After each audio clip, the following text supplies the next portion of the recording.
இப்போ பாருங்கள், இதில் வந்து பூ வச்சுருக்கா. அப்படியே இந்த கலையில் பாருங்கள். இதில் சின்ன இது தான். இதில் வந்து ஒரு 4, 5 இது இருக்குது. முந்திரி 6 இது இருக்குது.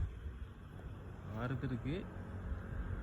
இப்போ வந்து சைஸ், முந்திரியோட சைஸ் வந்து பெருசாக இருக்கும். பழுத்ததுக்கப்புறம் வந்து பழத்தோட சைஸ் பெருசாக இருக்கும்.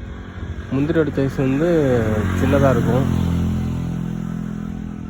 இப்போ நான் உங்களுக்கு பழத்தை காட்டுறேன். இது ஃபுல்லாகவே இந்த சைடு ஃபுல்லாக லப்பர் மரம். இந்த சைடு ஃபுல்லாக லப்பர் மரம்.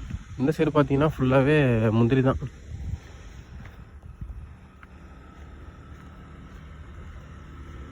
நமக்கு தோதான் அமைஞ்சிருக்கு. இப்போ வந்து முந்திரியோட சைஸு, இது முந்திரியோட சைஸு. பழம் வந்து சின்னதாக இருக்கா, காய். இப்போ எங்கே பாருங்கள், முந்திரியோட சைஸ் பெருசாக இருக்குது, முந்திரியோட சைஸ் சின்னதாக இருக்குது, பழம் வந்து பெருசாக இருக்குது. இது ஃபுல்லாகவே முந்திரி எஸ்டேட் தான், முந்திரி மரம் எஸ்டேட் தான்.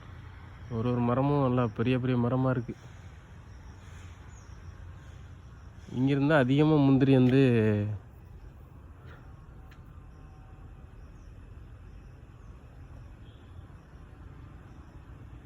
அதிகமாக இங்கே இருந்தால்